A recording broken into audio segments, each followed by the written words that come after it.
पितृपक्ष की कहानी। श्री कृष्ण भगवान ने कहा है कि आत्मा कभी मरती नहीं, ये बस एक शरीर से दूसरे शरीर में बदलती है। इसलिए आप अपने पूर्वजों को जब भी कुछ अर्पित करते हो तो वो उन्हें मिलता है।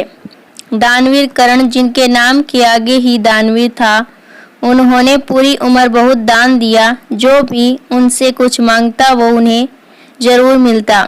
कर्ण जब परलोक गए तो वहां उन्हें वो कुछ दोगुना दिया गया जो कि उन्होंने दान किया था, लेकिन वो सब हीरे जवाहरात और सोना चांदी थे। कर्ण को खाने को कुछ नहीं मिला क्योंकि उन्होंने कभी भोजन दान नहीं किया था।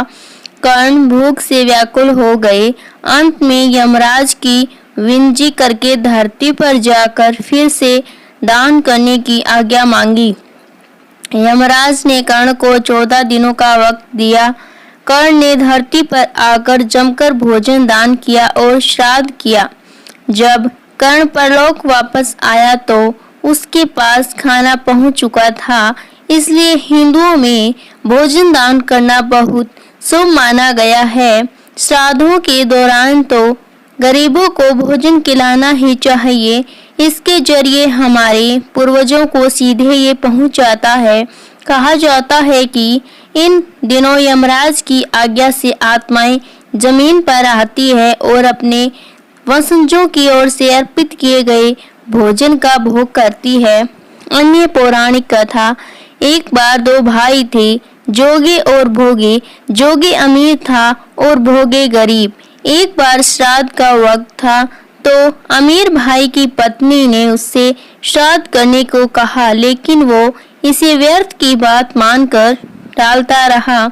ऐसा करने पर अमीर भाई की पत्नी ने सोचा, अगर श्राद्ध नहीं किया तो लोग बातें बनाएंगे। इसके लिए ऐसा करती हूँ कि अपने मायके वालों को दावत पर बुलाकर अपनी शान दिखाऊंगी। वहीं अमीर भाई की पत्नी ने श्राद्ध पर मदद करने के लिए गरीब भाई भोगे की पत्नी को बुला दिया।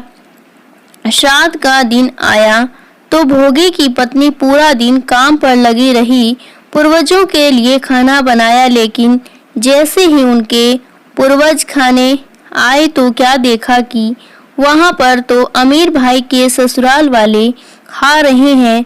पिता निराश हो गए तो वो गरीब भोगे के घर गए और वहां क्या देखा कि पितरों के नाम पर अगियारी दी हुई है।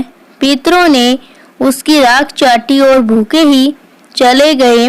सबने आपस में बात की और कहा कि अगर भोगे अमीर होता तो उन्हें भूखा नहीं रहना पड़ता।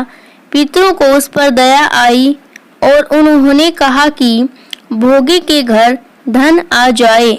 शाम हो गई।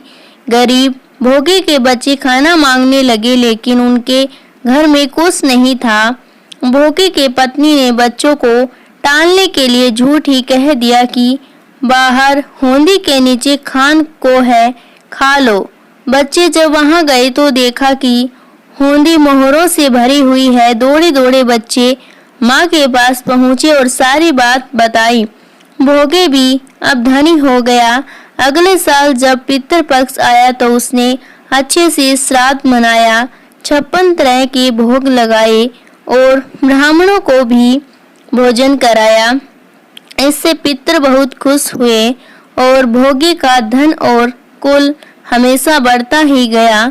कहानी पसंद आए तो वीडियो को लाइक करें और हमारे चैनल ममता स्टोरी सब्सक्राइब करना ना भूलें। धन्यवाद।